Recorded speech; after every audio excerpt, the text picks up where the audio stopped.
Welcome back to the deep dive. If you've been following political debates in the UK over the last, decade or so, one acronym just dominates the noise. ECHR. The European Convention on Human Rights. Exactly. And it's either painted as this absolute monster, or it's an indispensable guardian of justice. There's no in-between. It's become the ultimate political football, hasn't it? On one side, you've got people saying it's the essential safeguard that, keeps Britain moral. And on the other, It's constantly described as a perpetual nuisance designed specifically to handcuff ministers and just stop sensible policy in its tracks. right. And whenever you have that level of polarized shouting, the actual truth of what's happening is, well, it's almost certainly less dramatic and probably a lot more boring. A lot more normal. So for this deep dive, our mission is to cut through all that political sound and fury by looking at the hard numbers, at the operational reality of what the ECHR actually does for the UK. Our mission is simple, really. We want to work out if the ECHR is a useful, functional safety mechanism, or if it is, in fact, the nuisance that many politicians claim it is. And the sources we looked at make a really compelling case that the reality is, and I'm quoting here, a lot less dramatic and a lot more normal than the public debate makes it sound. And we can prove that straight away with a pretty stunning statistic. Okay, let's hear it. If you only listen to the headlines, you'd assume the ECHR is just constantly at war with the UK government over deporting criminals. Yeah. It feels like the defining political battle. It's all you hear about. Yet, when you look at the raw data, since 1980, Since 1980. our sources show that only 29 UK cases at the ECHR have even involved deportation or extradition. Wait, hold on. Just 29. 29 cases. That's less than one a year for over 4 decades. I mean, the entire basis for this huge political debate, the Yeah. cases that generate front-page outrage, it all comes down to fewer than 30 cases in 40 years. Precisely. And here's where it gets, really interesting. The UK actually won more than half of those. It won them. It did. The UK was only ruled against 13 times in that entire category. And if you narrow that down even further to the most sensitive area. The right to a family life argument. Exactly. The rulings specifically tied to family life protections. The number drops to just 4. 4. 4 cases. That is incredible. It is. 4 cases have defined this entire deafening public discourse. The sources we read called them ice cubes in a warming medicinal whiskey. I love that analogy. They weren't the tip of an iceberg. They were the iceberg. The whole thing. Just statistical anomalies. And that really puts the whole debate into perspective, doesn't it? Yeah. It shows the vast majority of the court's actual day-to-day work just isn't about blocking government policy at home. So if it's not doing that, what is it doing? Well, this is the counterintuitive truth. The ECHR actually helps British people abroad far more often than it inconveniences the government at home. And that side of the story never makes the news. Almost never. That is genuinely the most surprising thing from all the sources we looked at.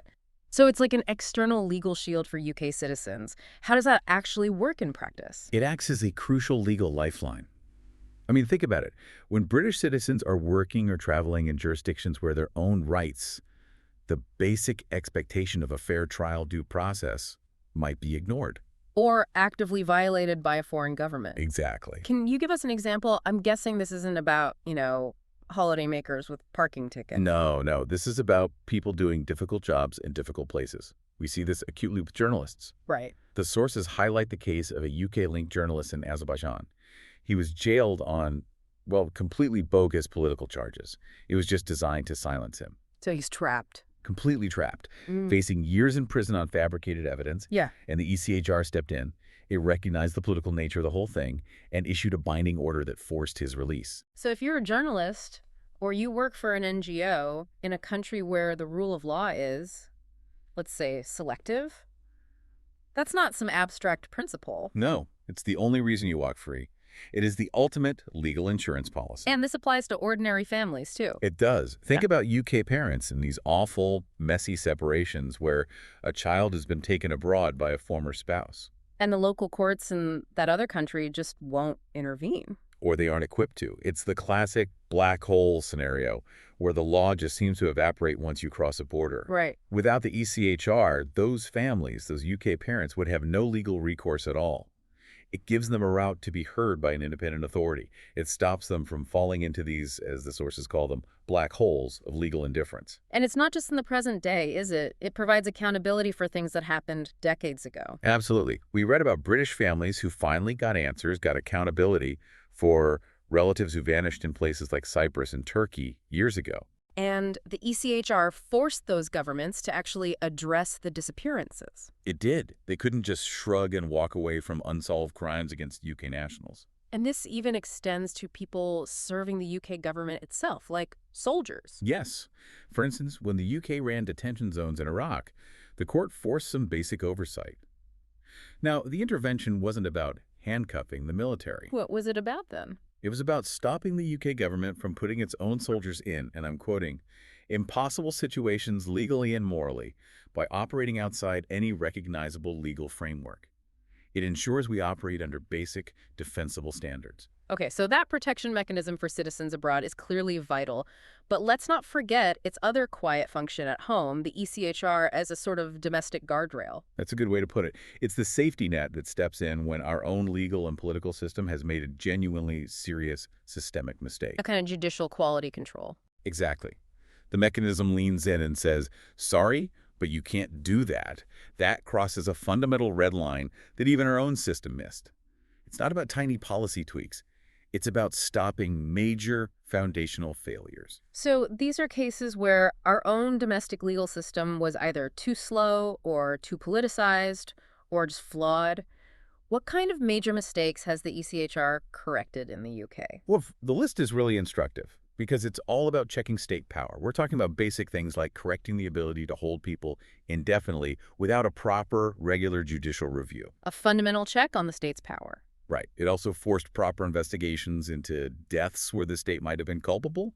It stopped governments trying to deport people to places where they would definitely face torture. A clear violation of international law. Absolutely. And critically, it's shown a light on illegal surveillance practices that had been, hidden from scrutiny for years. And also fixing messy asylum procedures that lacked key safeguards. What I find fascinating about these rulings is their result. The critique often suggests they revolutionize policy, but the sources say they just force departments to tidy things up. That's exactly it. It's often just a bureaucratic correction of procedural slackness or, a clear legal overreach. Our sources called this function the legal equivalent of an annoying but useful, don't forget your coat, you'll catch a cold reminder. It can be irritating to those in power because it slows them down. But it stops the system from making dangerous, irreversible errors that compromise the rule of law itself. Now, we absolutely have to acknowledge the flip side. Even if most of its work is this quiet, useful tidying up, we have to look at the genuine moments of friction. The ECHR has genuinely annoyed ministers, right? Oh, absolutely. The tension points are very real, and they dominate the conversation for a reason. They're politically high stakes and highly sensitive. The most famous example, which dragged on for years, was the Abu Qatada case. The UK government wanted him out, but the case just became this huge lightning rod. Why did the ECHR intervene so forcefully there? The intervention was surgical. The case stalled because the UK was struggling to get the right assurances from Jordan that evidence used against him there would not have been obtained under torture. Ah, so the court wasn't saying this person must stay in the UK. Not at all. It was saying, you, the UK, cannot participate in his trial if there is a realistic risk that the evidence was obtained by torture. And that just highlights the core principle, doesn't it? The court is just upholding a non-negotiable red line. No complicity in torture. Annoying for the government, yes. Unreasonable in a legal context. Not really. Then you have the absolute spectacle of the prisoner voting debate. That issue caused a decade of shouting. It really did. And the sources say that could have been fixed so quickly, couldn't it, with just a minimal legislative tweak. It could have been solved overnight. Allow a very small number of prisoners near release to vote. But instead, it was allowed to spiral into this prolonged, costly political theater. Why? Why let it drag on? Because it's politically useful to have an external enemy. It was a perpetual lightning rod for populist anger at foreign judges. It was a choice to prioritize political optics over quick legal compliance. And finally, the military cases. We mentioned the protection element for soldiers, but there was definite discomfort with the court looking at actions in Iraq and Afghanistan. And this is a classic separation of powers issue. When the UK government exercises authority abroad, especially in detention, Those actions carry legal obligations. The court was simply ensuring that when the UK chose to detain people, it did so lawfully. It wasn't interfering with military strategy. It was upholding legal standards in situations the UK itself had created. So when you boil it all down, even these most irritating cases, they're grounded in really basic non-radical principles, aren't they? Shockingly so. Don't torture, don't hold people indefinitely, don't ignore children in legal decisions, don't cut dangerous corners. It's a very high but very basic threshold for intervention. Which brings us to the biggest paradox of all. If the reality of what the ECHR does is so mild and the benefits are so widespread, why did its reputation tank so dramatically? And the sources are really clear on this. The ECHR didn't change. British politics did. A perfect storm of political and media factors. Exactly. You had the continuous, highly publicized immigration rows.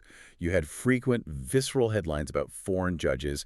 You had a couple of huge terrorism cases that were naturally high profile. And the general post-Brexit mood that favored arguments about national sovereignty. Yes. And on top of all that, ministers found it extremely convenient to have someone to blame when things went wrong. It was always much easier to point to the distant foreign court than to accept responsibility for flawed policy at home. And the public never sees the other stuff. They never see the 95% of boring, normal technical cases that get dismissed or where the UK wins. They only see the 4 or 5 high-stakes cases on the front page, which leads to this profound distortion of what the court actually does. It's a complete distortion field. The sources liken the complaints to complaining about speed bumps, while ignoring that the road used to have fatal accidents every week. And we forget that the UK helped build the thing. We championed this system after the war, not to restrict ourselves, but to maintain democratic standards across Europe. Okay, so let's tackle the core political question. If the UK were to scrap or weaken the ECHR, would it actually make life easier for the government? The analysis suggests not really. Not really. It's the classic trade-off. You might solve one highly sensationalized problem, those few high-profile immigration cases, but you immediately create 5 much more serious, complex, and, frankly, boring legal and diplomatic problems. Where would the UK run into trouble first? Straight away, you run headfirst into binding agreements where the ECHR underpins everything. Most obviously, the Good Friday Agreement. How so? The Human Rights Incorporation is a fundamental pillar of the peace agreement in Northern Ireland. If the UK pulls away from that shared framework, the whole thing becomes legally shaky. And that must have a knock-on effect for other relationships. Absolutely. It unravels vital EU security cooperation, all the fast-track extradition treaties that require minimum legal safeguards, and basic compliance with international refugee law. It's like pulling a thread on a massive legal tapestry. And security services would find their job harder. That seems counterintuitive. Because international cooperation, especially in intelligence, relies on trust. That trust is built on shared, minimum legal standards. If the UK isn't bound by the same rules, that trust erodes, and information sharing just slows down. And of course, the UK citizens we talked about earlier, the journalists, the families. They lose a huge chunk of the protection they currently enjoy. You'd be sacrificing real, tangible help for UK nationals for what exactly? And what about the cost? Is this a big money saver? The financial reality is the final brutal part of this. The cost savings are almost non-existent. The sources note the entire ECHR bill is less than some departments spend on branded pens. So the political and diplomatic cost of scrapping it just vastly outweighs any negligible monetary gain. It's the absurdity of the current debate. So what does this all mean for you, the listener? The big picture synthesis is actually, well, remarkably straightforward once you cut through the noise. It is.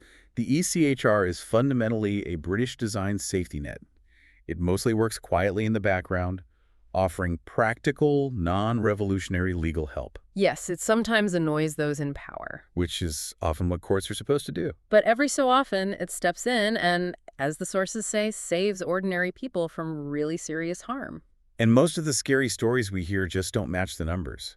The real benefits for normal families, travelers, journalists, soldiers, they rarely make the front pages, but they are substantial. The final takeaway is that guardrail analogy. It's not heroic.